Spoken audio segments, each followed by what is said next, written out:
we're ready for some paint today. We're gonna paint this boat, most of it, as much as I can, really.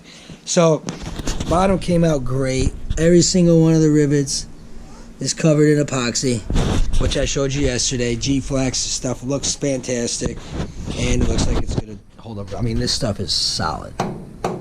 Like, you can't even feel it's like a coating over top of every one of these things. It's awesome. So I'm gonna put a little decal right here, or a little bit of paint right here first. The rest of this is gonna stay silver. So I got this front nose cone taped off. I'm gonna spray that real quick with the good old, where you at, buddy? Self-etching primer, because you have to spray aluminum with self. Don't just try to paint aluminum. Don't just try to prime aluminum. Use an etching primer, because paint will not, the regular primer will not stick to aluminum. So always use an etcher. I like the Rust-Oleum. I've never had a problem with the Rust-Oleum, but a self-etching primer, no matter what you do, you have to use this. And then I'm going to spray it with a regular primer, and then I'm going to paint it. So they say you're not supposed to paint directly over the etch, but I don't know. Some people do, some people don't. Directions say don't, so I'm not going to. I'm going to do it how the directions say, because this is a boat. It's going to be in the water, and I don't want it to get all jacked up. I don't want paint to just peel off of there like a sheet when I get in the water. So I'm going to spray this on there, and then I will let it dry. I'm going to spray another coat, and then I'm going to prime it. I'm going to prime it again, and then I'm going to put a coat of paint on there, and then we're going to see what she looks like. Mwah. Always from right to left, left to right. Always letting go of the spray when you pass, letting go of the spray when you pass this way.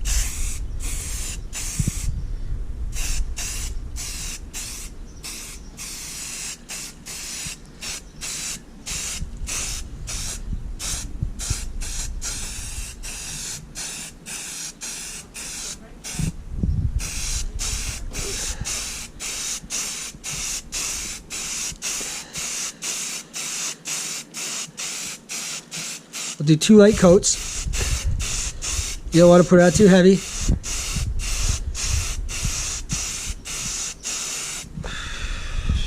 It's good for 1 light coat. And after I sanded it down, I wiped it down with some acetone and let it sit.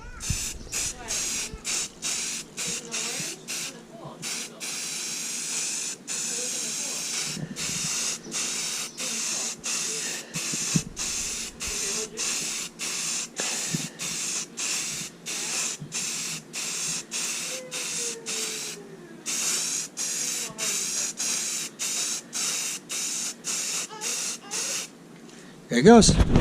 1 coat done. Come back in 20 minutes, put that second coat on, and then we'll start priming this bad boy. Peace. So we got 2 coats now of the self-etching primer, and I sanded it down with the 220 in between coats just because I like to sand it down, because it's a small area. It only takes 30 seconds, and it basically makes sure that the next coat is going to adhere to that primer. So I got that done. I got the 2 coats of the self-etching on there. Now I'm putting 2 coats of this automotive primer. Real light coats. I'm using gray because I'm going to use a gray color.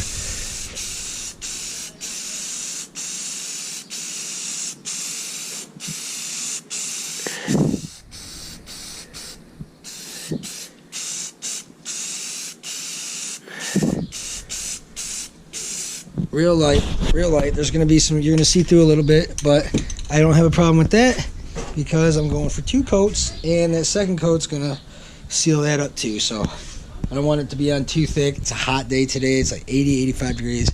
This stuff is going to dry real quick, and stuff dries quick anyways. It probably dries 15, 30 minutes or something like that. But yep, dries touching 15 to 30 minutes. So cool. 1 more coat of that in 15 to 30 minutes.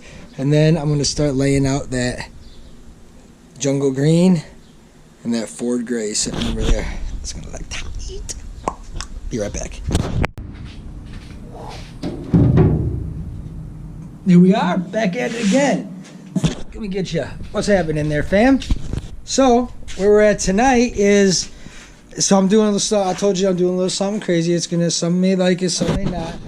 We know we got the bottom all ground down. Can't see the back, but I got that. That's all done. I mean, not done, but it's all primered. I don't know why I can't see it. Let's see if I can get this light. Got that. You still can't see it. Whatever. Anyways, that's all gray primer.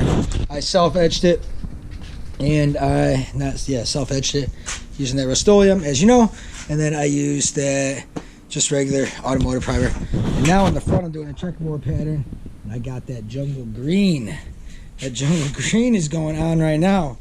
I got it on both sides. So I got those lined up as best I could from side to side.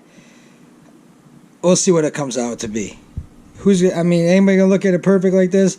What I'm doing is I'm doing that Ford gray, and I'm doing these gray in the middle, or this green, this jungle green, just because I think it's gonna look cool.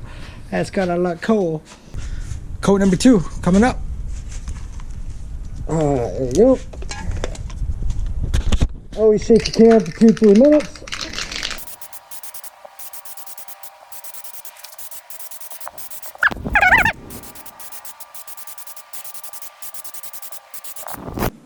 Stick with me, because this boat is going to come out bad. This is going to come out real bad. Like I said, I got the live well, I got the cooler. The cooler's right there, holes cut. Like, this is ready to go. This is like a Lego ready to get put back together. All I gotta do is I'm sitting here watching paint dry, literally. So I think it looks cool, man. I was gonna do the full blown checker pattern, so I need another one. 1, 2, 3, 4, 5, 6, 7. 7 more spots to be painted on each side. Maybe a little nubbin right there. I mean, the silver's, or the gray's done. The gray's dry. But that green looks. So let all the first green dry. Retaped over all of that green. All of the gray void spots. These are the new spots that are going to be painted green as well. So I'm going to do the same deal. You know what we're using? We're using that Krylon Fusion. And it seemed to stick well. It seemed to stick real well. So I'm using this still. Same color green. This is all marked off. Obviously, all of the spots that are gray right there will be green. This side as well. Yeah, I think it's going to look good. Let's see what we got. I already wiped it down. I already sanded it down with that 220. I always sand it down with that 220, maybe 360, whatever it is. It doesn't really matter. You just got to scuff it up. You don't want to sand through your top coat to the primer, but I got 2 coats of that Ford gray on here. So I got 2 coats of, and I hope this stuff sticks. Watch me get in the water and just disappears. But I got 2 coats of shoot, what is that stuff? Self-etching Rust-Oleum primer, and I got 2 coats of regular primer, and I got 2 coats of the gray, and then I'm going to have 3 coats of this in the square spots. So I've been shaking it for 2-3 minutes now. Let's get it done. Real light coats. So I'm putting 3 coats on.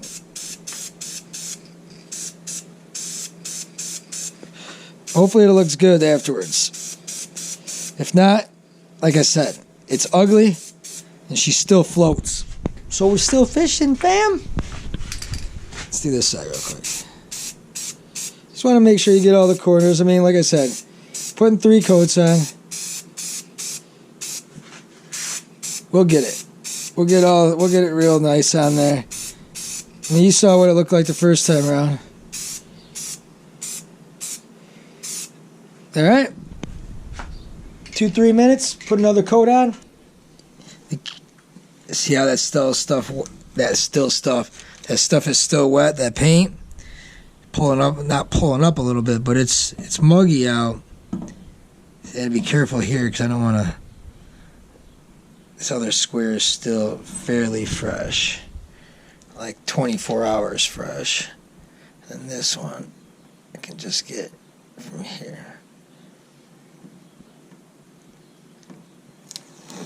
Woo! Yeah. Love me or hate me. I don't know if that looks like an old bag golfing shorts. Oh, that's awesome. Here's the other side. Start chipping away here.